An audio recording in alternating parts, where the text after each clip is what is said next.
Hello दोस्तों, latest exam GK में आप सभी का स्वागत है। दोस्तों, आज की वीडियो में हिंदी साहित्य और व्याकरण से संबंधित महत्वपूर्ण प्रश्नों का टेस्ट करेंगे जो कि आपके एग्जाम के लिए रामबाण साबित होंगे।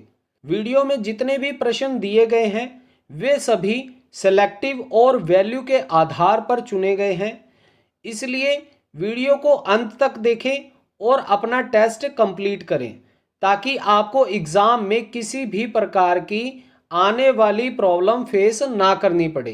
तो चलिए वीडियो शुरू करते हैं।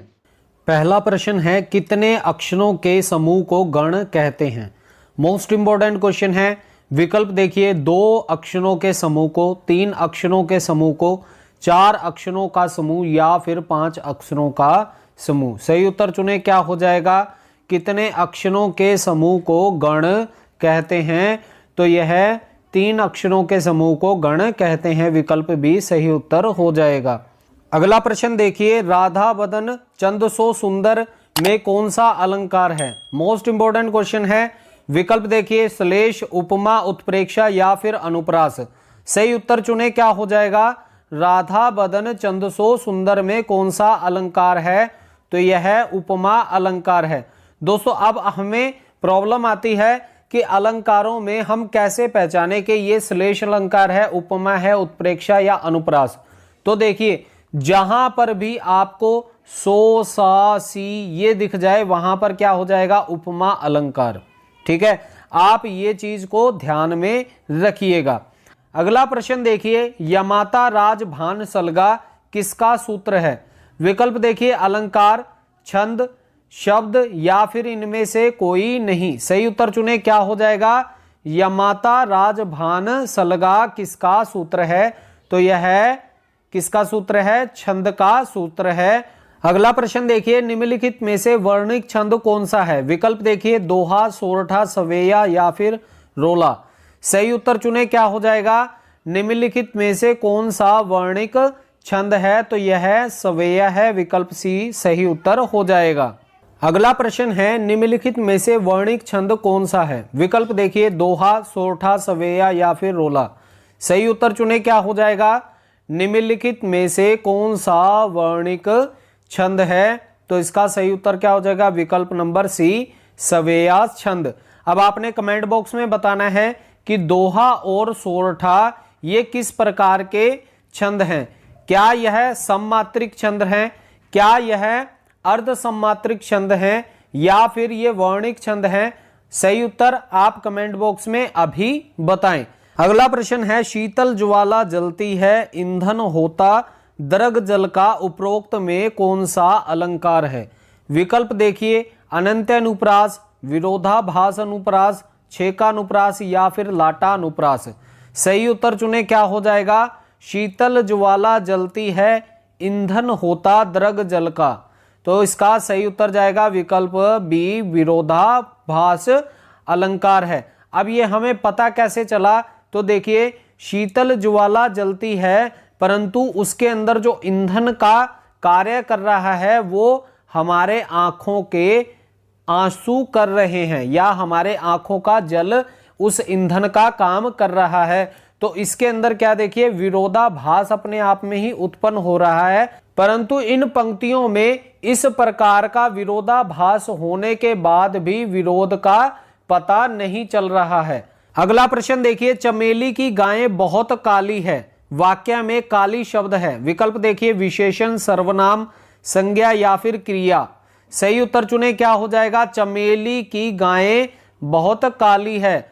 तो वाक्य में जो काली शब्द आया है वह क्या है? विशेषण है। अगला प्रश्न देखिए, अवधि का पर्याय है। विकल्प देखिए, पूर्विया, कोसली, देहाती या फिर बघेली। सही उत्तर चुने, क्या हो जाएगा? अवधि का पर्याय है। इंपॉर्टेंट क्वेश्चन है, तो इसका सही उत्तर जाएगा विकल्प बी कोसली है। कोई भी पूर्विया मत लगाकर आना, नहीं तो आपका गलत हो जाएगा। तो इसका सही उत्तर क्या हो जाएगा? अवधि का पर्याय क्या हो जाएगा? कोसली है। विकल्प बी सही उत्तर हो जाएगा। अगला प्रश्न देखिए, मूर्धन्य ध्वनि इनमें से कौन सी नहीं है? विकल्प देखिए, त, ट, ढ या फिर न। सही उत्तर चुने, क्या हो जाएगा? मूर्धन्य ध्वनि इनमें से कौन सी नहीं है? तो सही उत्तर क्या हो जाएगा? विकल्प एक, त ध्वनि मूर्धन्य नहीं है, यह दंत ध्वनि है। आप इसे प्रोनाउंस करके देखिए तो आपकी जीभ है वो दांतों के साथ लगेगी, परंतु जब हम बात करते हैं मूर्धन्य ध्वनि की तो देखिए ट, ढ, न ये सभी मूर्धन्य ध्वनियों में आते हैं, और यह जब होती है जब हमारी जीभ तालू के साथ मुड़कर टच करती है। अगला प्रश्न देखिए, किस प्रकार के शब्द अवयव कहलाते हैं? विकल्प देखिए, यौगिक शब्द, योगरूढ़, विकारी या फिर अविकारी शब्द। मोस्ट इंपोर्टेंट क्वेश्चन है, एग्जाम में पूछा जाता है, तो इसका सही उत्तर क्या हो जाएगा? कौन से शब्द अवयव कहलाते हैं? तो ये अविकारी शब्द अवयव कहलाते हैं। अगला प्रश्न देखिए, हिंदी भाषा की लिपि कौन सी है? बहुत ही आसान सा प्रश्न है, तो इसका सही उत्तर क्या जाएगा? विकल्प सी, देवनागरी लिपि हिंदी भाषा की लिपि है। अगला प्रश्न देखिए, हिंदी का प्रथम अभिनीत नाटक कौन सा है? मोस्ट इंपोर्टेंट क्वेश्चन है। विकल्प देखिए, नहुष, जानकी मंगल, सती प्रताप या फिर नील देवी। सही उत्तर चुने। हिंदी का प्रथम अभिनीत नाटक कौन सा है? तो यह है जानकी मंगल है, जो कि शीतला प्रसाद जी के द्वारा लिखा गया था। अगला प्रश्न देखिए, हिंदी का प्रथम मौलिक नाटक नहुष कब लिखा गया? विकल्प देखिए, 1800, 1857, 1860 या फिर 1870। सही उत्तर चुने, क्या हो जाएगा? हिंदी का प्रथम मौलिक नाटक नहुष कब लिखा था? तो यह 1857 ईस्वी में भरतेंदु जी के पिताजी गिरधर दास जी के द्वारा लिखा गया था। अगला प्रश्न देखिए, अंजो दीदी नाटक किस नाटककार द्वारा लिखा गया था? विकल्प देखिए, धर्मवीर भारती, मोहन राकेश, उपेंद्र अश्क या फिर सुमित्रा नंदन पंथ। सही उत्तर चुने, क्या हो जाएगा?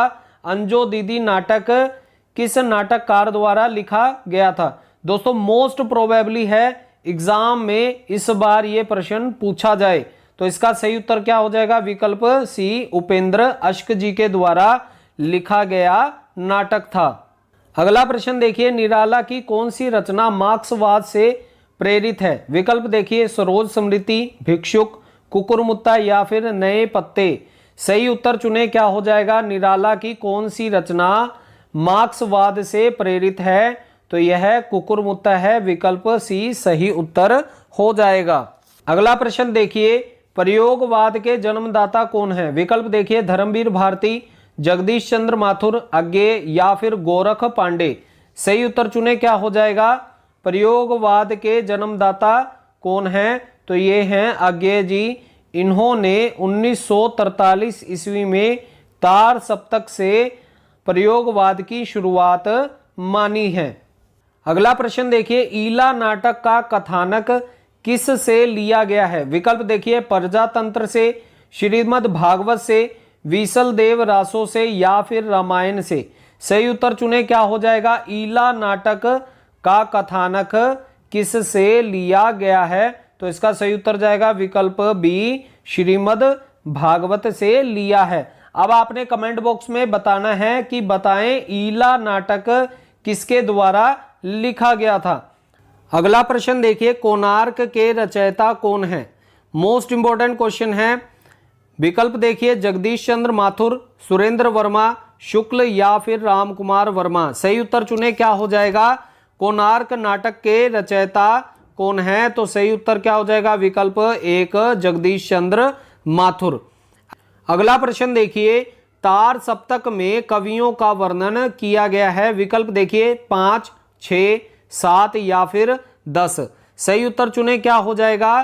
तार सप्तक जो कि अज्ञेय जी के द्वारा 1943 ईस्वी में शुरू की गई थी, इनमें कितने कवियों का वर्णन किया गया है? तो यह 7 कवियों का सभी तार सप्तक में किया गया है, और ये तार सप्तकों की संख्या 4 है। अगला प्रश्न देखिए, पृथ्वीराज की आंखें एकांकी के एकांकीकार कौन है? विकल्प देखिए, जगदीश चंद्र माथुर, उदय शंकर भट्ट, रामकुमार वर्मा या फिर उपेंद्र नाथ अश्क। सही उत्तर चुने, क्या हो जाएगा? पृथ्वीराज कि आंखें एकांकी के एकांकीकार कौन हैं? तो सही उत्तर क्या हो जाएगा? विकल्प सी, डॉक्टर रामकुमार वर्मा जी। और दोस्तों ये एकांकी के जनक भी माने जाते हैं। अगला प्रश्न देखिए, खड़ी बोली का प्रथम महाकाव्य कौन सा है? मोस्ट इंपोर्टेंट क्वेश्चन है, एग्जाम में पूछा जाता है। विकल्प देखिए, कमायनी, प्रिया प्रवास, साकेत या फिर विष्णु प्रिय। सही उत्तर चुने, क्या हो जाएगा? खड़ी बोली का प्रथम महाकाव्य कौन सा है? तो इसका सही उत्तर जाएगा विकल्प बी, प्रिय प्रवास, जो कि अयोध्या सिंह उपाध्याय के द्वारा लिखा गया था। अगला प्रश्न देखिए, बहुचर्चित कहानी तीसरी कसम के लेखक कौन है? विकल्प देखिए, प्रेमचंद, कृष्णा सोबती, फणीश्वर नाथ रेणु या फिर सुदर्शन। सही उत्तर चुने, क्या हो जाएगा? बहुचर्चित कहानी तीसरी कसम के लेखक कौन है? तो इसका सही उत्तर जाएगा विकल्प सी, फणीश्वर नाथ रेणु जी। अगला प्रश्न देखिए, सदाचार का तावीज और निठल्ले की डायरी व्यंग लेखन के संकलन के लेखक कौन है? विकल्प देखिए, शरद जोशी, हरिशंकर परसाई, श्रीलाल शुक्ल या फिर विवेकी लाल। इंपॉर्टेंट क्वेश्चन है, एग्जाम में पूछा जाता है और ये पिछले मास्टर कैडर एग्जाम में भी पूछा गया है। बताएं, सदाचार का तावीज और निठल्ले की डायरी किस लेखक ने लिखी है? तो इसका सही उत्तर जाएगा विकल्प बी, हरिशंकर परसाई जी ने लिखी है। अगला प्रश्न देखिए, क्या भूलूं क्या याद करूं और दशम द्वार से सोपान तक किसकी आत्मकथा है? विकल्प देखिए, बाबू श्याम सुंदर दास, पांडे बेचन शर्मा उग्र, यशपाल या फिर Harivansh Rai Bachchan. Most important question है, सही उत्तर चुने, क्या हो जाएगा? क्या भूलूं क्या याद करूं और दशम द्वार से सोपान तक, ये हरिवंश राय बच्चन जी की आत्मकथा है। अगला प्रश्न देखिए, नई कहानी की शुरुआत किस कहानी से मानी जाती है? विकल्प देखिए, गुल की बन्नो, परिंदे, छोटे छोटे ताजमहल या फिर मलबे का मालिक। सही उत्तर चुने, क्या हो जाएगा? नई कहानी की शुरुआत किस कहानी से मानी जाती है? तो यह परिंदे कहानी से मानी जाती। और दोस्तों, मलबे का मालिक यह मोहन राकेश जी के द्वारा लिखी गई रचना थी। अगला प्रश्न देखिए, नाखून क्यों बढ़ते हैं किस प्रकार का प्रसिद्ध निबंध है? विकल्प देखिए, महावीर प्रसाद द्विवेदी, बालकृष्ण भट्ट, राधा कृष्ण दास या फिर हजारी प्रसाद द्विवेदी। सही उत्तर चुने, क्या हो जाएगा? नाखून क्यों बढ़ते हैं किस का प्रसिद्ध निबंध है? तो यह हजारी प्रसाद द्विवेदी जी का प्रसिद्ध निबंध है। अगला प्रश्न है, सचेतर कहानी के प्रवर्तक हैं? विकल्प देखिए, नामवर सिंह, काशीनाथ सिंह, महीप सिंह या फिर हिमांशु जोशी। सही उत्तर चुने, क्या हो जाएगा? सचेतर कहानी के प्रवर्तक कौन है? दोस्तों, इस प्रकार के प्रश्न इस बार एग्जाम में पूछे जा सकते हैं, तो आप इन्हें अच्छे से याद कर लीजिएगा। सचेतर कहानी के प्रवर्तक कौन माने जाते हैं? विकल्प सी, महीप सिंह जी। अगला प्रश्न देखिए, पुष्टि मार्ग का जहाज किसे कहा जाता है? विकल्प देखिए, छी स्वामी, परमानंद दास, नाभादास या फिर सूरदास। सही उत्तर क्या हो जाएगा? पुष्टि मार्ग का जहाज किसे कहा जाता है? तो विकल्प डी सही हो जाएगा, सूरदास जी को पुष्टि मार्ग का जहाज कहा जाता है। अगला प्रश्न देखिए, निम्नलिखित में से किस युग को पुनर्जागरण काल भी कहा जाता है? विकल्प देखिए, छायावादी युग को, द्विवेदी युग को, भारतेंदु युग को या फिर छायावादोत्तर युग को। सही उत्तर चुने, क्या हो जाएगा? निम्नलिखित में से किस युग को पुनर्जागरण काल कहा जाता है? तो यह भारतेंदु युग को पुनर्जागरण काल कहा जाता है। मोस्ट इंपोर्टेंट क्वेश्चन है। और द्विवेदी युग को जागरण सुधार काल नाम से जाना जाता है। अगला प्रश्न देखिए, निम्नलिखित में से बल्लभ संप्रदाय से दीक्षित कौन सा कवि है? विकल्प देखिए, रसखान, मीरा, रहीम या फिर इनमें से कोई नहीं। सही उत्तर चुने, क्या हो जाएगा? बल्लभ संप्रदाय से दीक्षित कौन से कवि हैं? तो ये हैं रसखान जी। विकल्प एक सही उत्तर हो जाएगा। अगला प्रश्न देखिए, प्रकृति का सुकुमार कवि कौन है? विकल्प देखिए, प्रसाद, बच्चन, पंत या फिर अज्ञे। मोस्ट इंपोर्टेंट क्वेश्चन है, सही उत्तर बताएं, क्या हो जाएगा? प्रकृति का सुकुमार कवि कौन सा है? तो सही उत्तर जाएगा विकल्प सी पर, पंत जी को प्रकृति का सुकुमार कवि कहा जाता है। अगला प्रश्न देखिए, स्नेही किस कवि का उपनाम है? विकल्प देखिए, नाथूराम शर्मा, रामचरित राम उपाध्याय, राय देवी प्रसाद या फिर गया प्रसाद शुक्ल जी। सही उत्तर चुने, क्या हो जाएगा? स्नेही किस कवि का उपनाम है? तो यह गया प्रसाद शुक्ल स्नेही इन्हें कहा जाता है। अगला प्रश्न देखिए, कामायनी के रचनाकार हैं, इंपॉर्टेंट क्वेश्चन है। विकल्प देखिए, निराला, हरिओद, दिनकर या फिर जयशंकर प्रसाद जी। सही उत्तर चुने, क्या हो जाएगा? कामायनी के रचनाकार कौन हैं?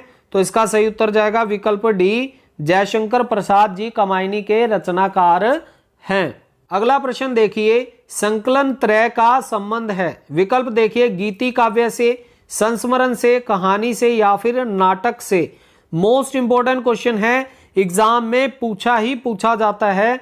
संकलन त्रय का संबंध है नाटक से, विकल्प डी सही हो जाएगा। और दोस्तों, अगर एग्जाम में संकलन त्रय आता है परंतु ऑप्शन में आपको एकांकी दी जाती है, तो आपने एकांकी पर टिक कर देना है, क्योंकि एकांकी में भी संकलन त्रय का प्रयोग होता है। अगला प्रश्न देखिए, विसर्ग होते हैं। विकल्प देखिए, अयोग वाहक, अर्धविवृत, ईषद विवृत या फिर योग वाहक। तो सही उत्तर क्या हो जाएगा? विसर्ग क्या होते हैं? अयोग वाहक होते हैं। अगला प्रश्न है, मूल ध्वनियां जिनके खंड न हो सके क्या कहलाती हैं? विकल्प देखिए, पद, वर्ण, शब्द या फिर इनमें से कोई नहीं। सही उत्तर चुने, क्या हो जाएगा? मूल ध्वनियां जिनके खंड न हो सके वे वर्ण कहलाती हैं। इंपॉर्टेंट क्वेश्चन है, एग्जाम में पूछा जाता है।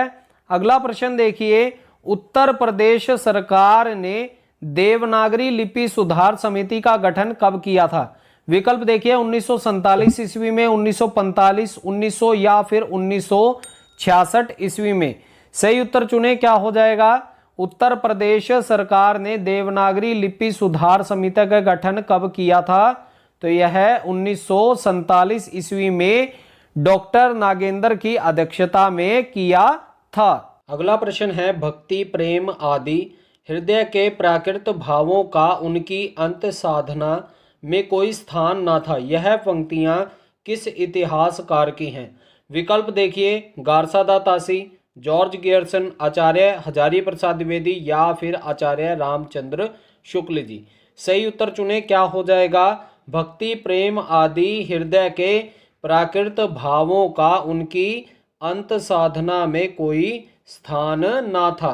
तो यह किसके द्वारा पंक्तियां कही गई थी? तो यह आचार्य रामचंद्र शुक्ल जी के द्वारा कही गई पंक्तियां थी।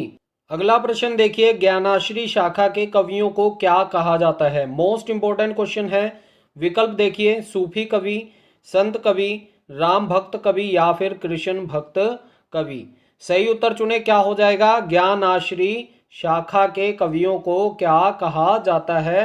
तो इन्हें संत कवि कहा जाता है, जिसमें कबीर जी बहुत ज्यादा महत्वपूर्ण कवि थे। शिवद्रोही मम दास कहावा, सो नर मोही सपनेहु नहीं भावा। उपरोक्त किस कवि द्वारा रचित पंक्तियां हैं? विकल्प देखिए, सूरदास, तुलसीदास, दादू दयाल या फिर रज्जब।